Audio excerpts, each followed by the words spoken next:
part 2 of session 13, and here we're going to talk exclusively, like never before, about the densities of consciousness, but up to a point. So let's begin.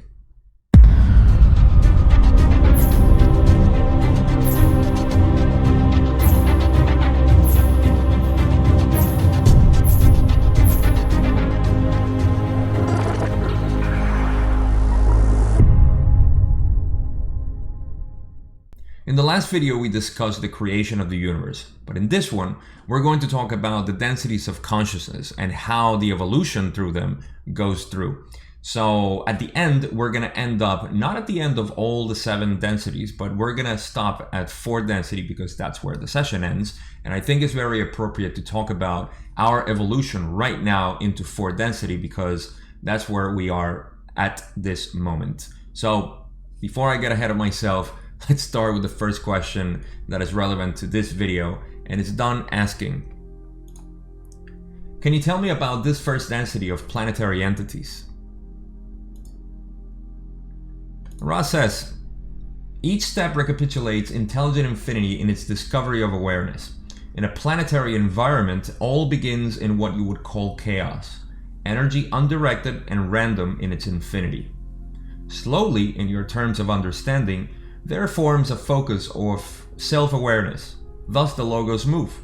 Light comes to form the darkness, according to the co-creator's pattern and vibratory rhythms, so constructing a certain type of experience.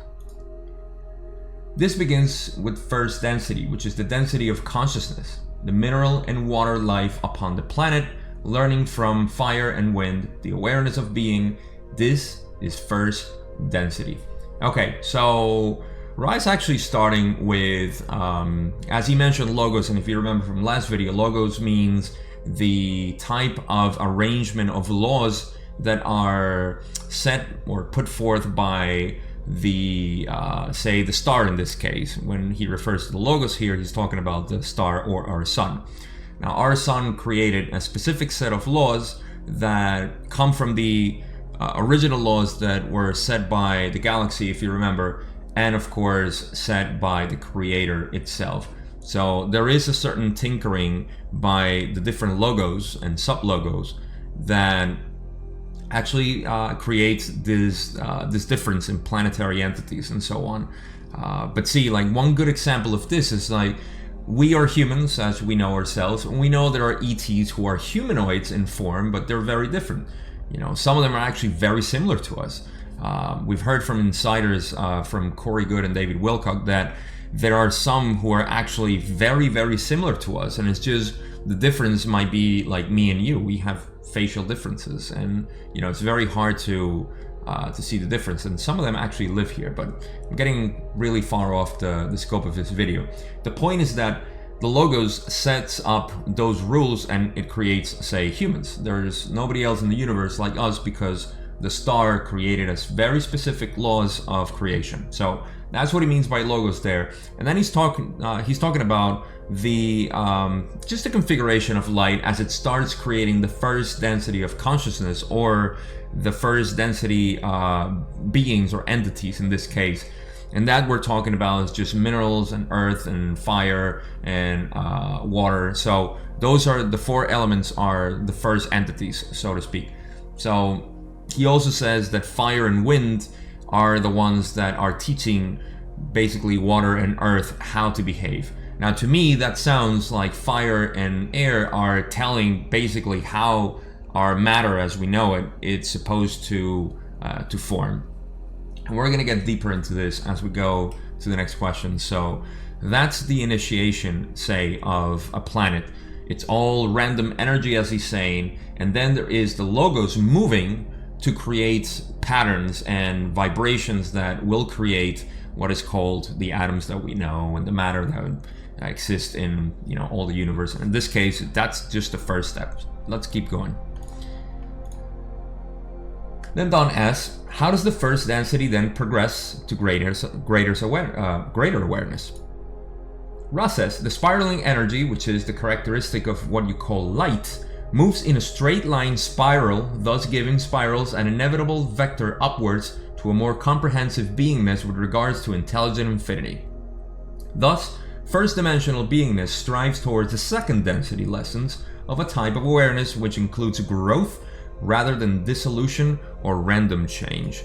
So now the greater awareness that Don is asking is the evolution from first density, which is just matter, if you want to call it that way, and gets into second density, which is plants and animals, and some actual like quartz and minerals, which is kind of weird. We'll get to that in future sessions, but that's also part of second density. In any case, what he's talking about is the spiraling energy, or the pattern that light has in this process.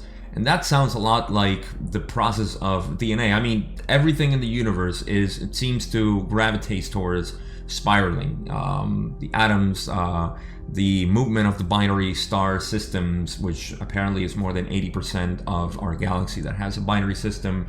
And you know, there's a lot of patterns that go into spirals. Obviously, that's what he's talking about. That's the pattern that is following to greater awareness, which results in DNA creating all the life that we know.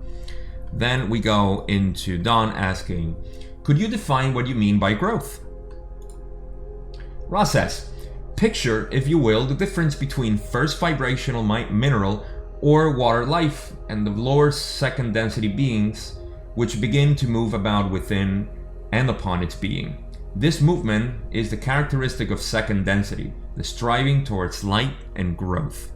So that's precisely what I was talking about, the following of light and the movement that creates different types of second density beings that we know. And he's talking about the lower second density beings which begin to move about within and upon its being. And that would be the first type of like virus, for example, which is like the simplest form that we know of life that contains DNA.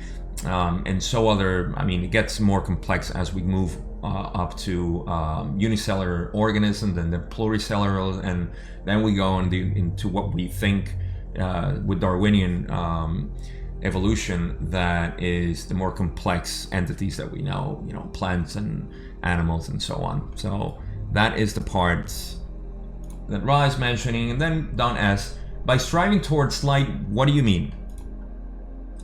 Ra says, a very simplistic example of second density growth striving towards light is that of the leaf striving towards the source of light. Don asks, is there any physical difference between first and second density?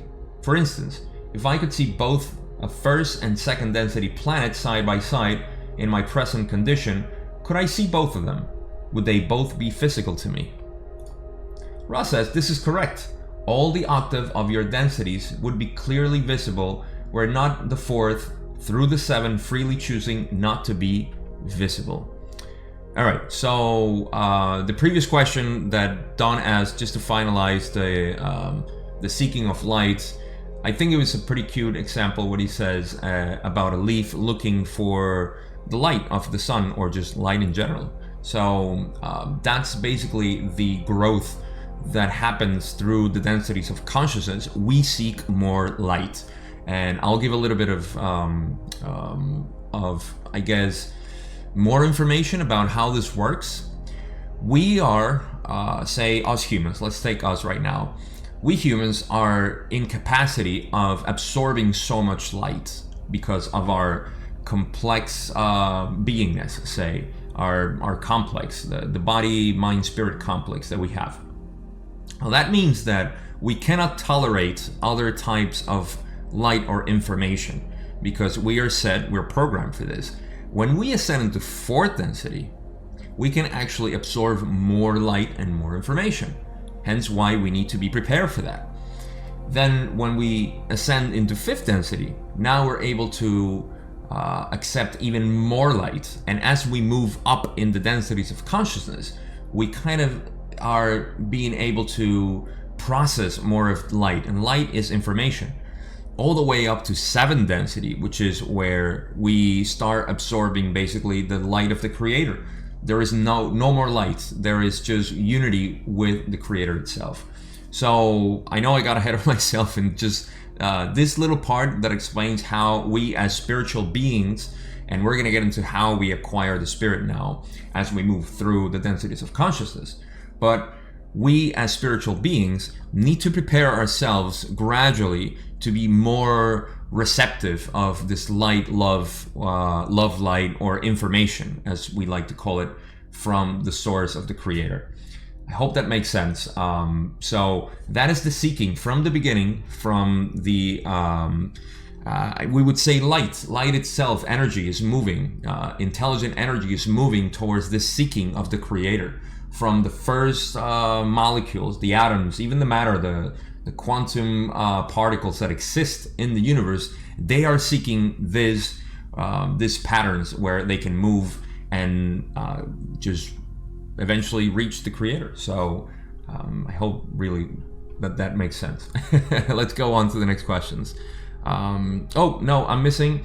So well, this is actually a pretty interesting question that Don asked, that if you could see, different, say, densities of matter, and he says yes, but the fourth all the way to 7 chose to be invisible.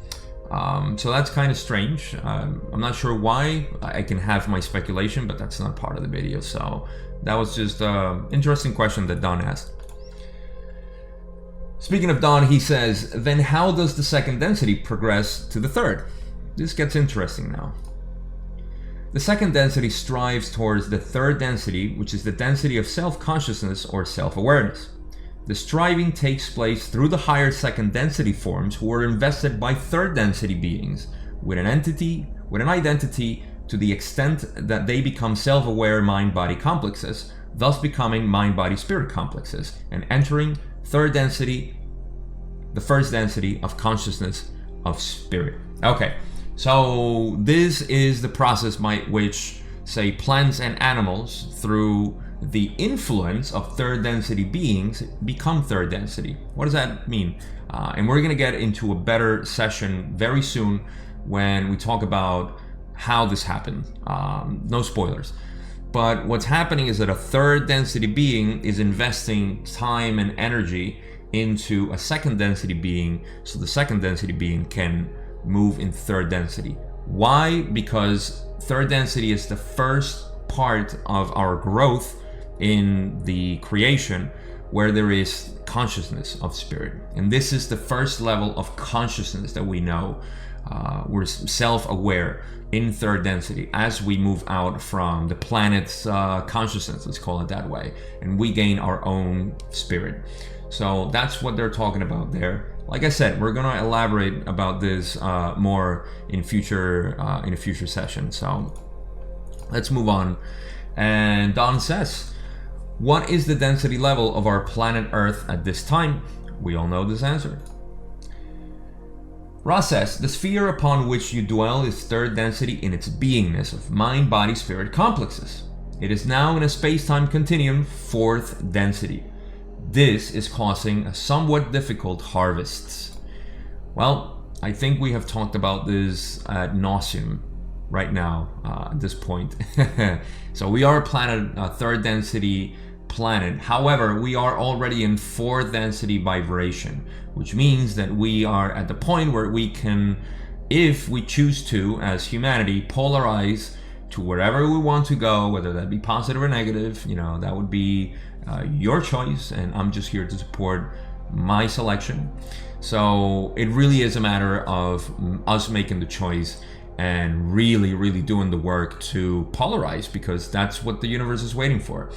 However, I don't think this is going to be much longer, and there is a very beautiful hint that Ra has in the subsequent questions, or answers actually, and it's going to be interesting. But yeah, basically what I take out of this is that we are a third density planet. We all know this because we're third density beings, and we are in fourth density vibration at this point. But it's kind of difficult, like he's saying, difficult harvest because of our direction. So let's go.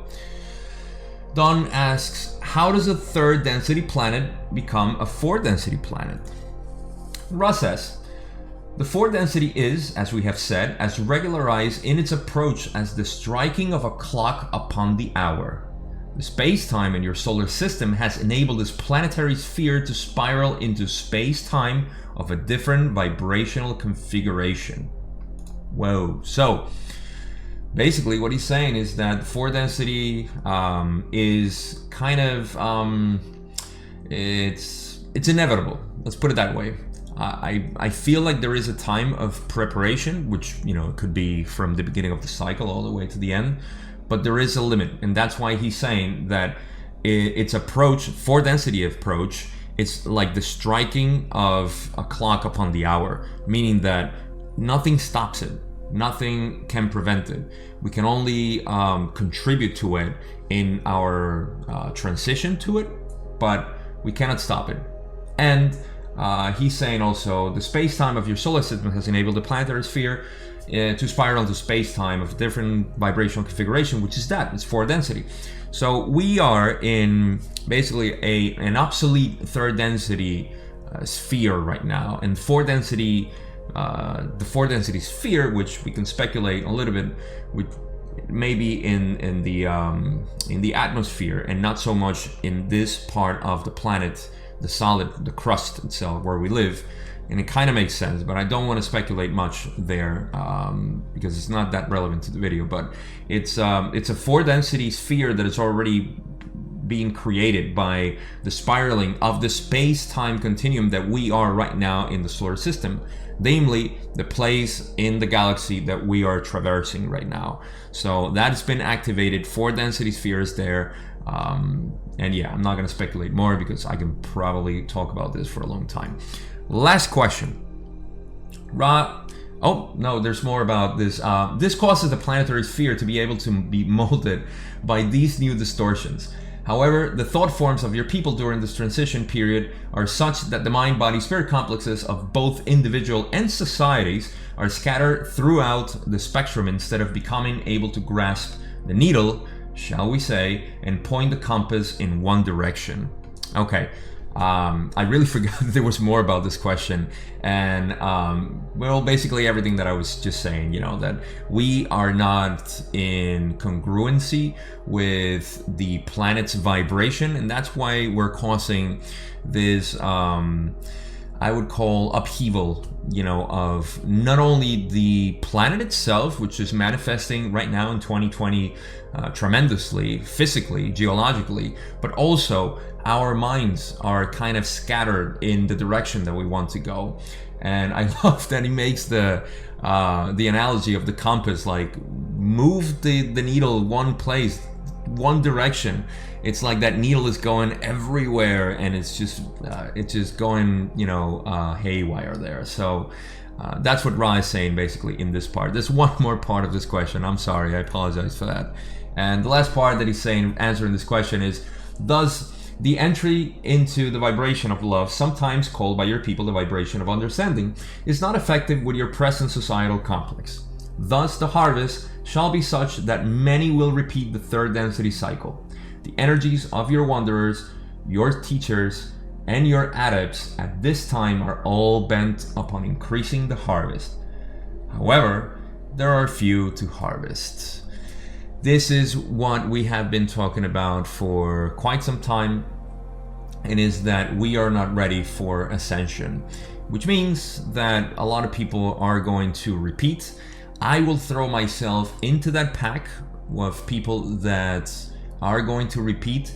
Why? Because I don't want to feel just that because of whatever reason, biases that I have, I feel like I'm ready to ascend, which means that I will probably go out of my way to be more of service to others and to be more positive, be more loving, more understanding, which is what's required. The reason why I say this is because people ask me all the time, you know, what do I need to be at least 51%? And I don't think that's the mentality, you know. I think we just have to be 100%. I mean, we want to do that. And I know that resonates with you, otherwise you wouldn't be watching this, but it's quite important to see the mentality that people are taking once they realize this, and forget that what we really need is just to create a more loving environment, internal environment in ourselves, just to become that radiance that we need to have in the planet. So This is 1981, of course. I mean, it's been almost 40 years since that, but I don't think things have changed much. If you listen to people in the streets and you hear, you know, especially now with the confusion that we have, I do like to think that there is a delay in the harvest itself, because we seem to have something going on behind the scenes, and I don't know, I don't want to speculate on this, but we may have more time, meaning maybe a decade or two. I'm not opposed to that. That's another thing that people get really hung up on, you know, like they want the solar flash or whatever event might be. And I'm not going to speculate. I have my own ideas into how the solar flash is going to work, or is actually working. So people get lost in that idea. And I think there's a lot to explore in our third density. There's a lot of beauty in this planet. There's a lot of love to be explored. If you think about it, and allow me this philosophy to go through in this video, is that we are at a point where we know that there is much more to explore, just because we look around and we see the darkness and the ignorance and the availability to be of service to others. So if we could just flip this around and enjoy a more peaceful, harmonious, and loving planet, which is right here, right now, in fourth density, as we move through the final stages of third density, I think we were gonna have just a mystical life, you know, for whatever long time, however long time we have here in this planet, so, or in this third density sphere, as Ra calls it. So that's my take. I think we are to take out the whole point of this video, and why I wanted to make it as a density of consciousness type of video, is that we are seeking the light. This is just the natural creation of the universe. As we moved, and we have moved through all these densities of consciousness, first, second, and now third, we are seeking the light. And the light, doesn't matter how you see it, whether you're selfish or not, you have to seek that light, because eventually we're going to arrive to that point where we can absorb more of this light. And oh my god, I can talk about this for hours, but four densities what are awaiting us for now, and we need to put that love in. With that, I want to send you all my love for watching this video. Thank you so much. You know the deal. Subscribe if you haven't already, like, notification bell. In the description box, I have all my information if you want to follow me on social media. Of course, I have a Facebook group that I would like to keep more lively if you guys want to join, and we can discuss this kind of stuff. Finally, leave any comments if you have any questions. Love hearing about you. Thank you again, and I'll see you in session 14 next week.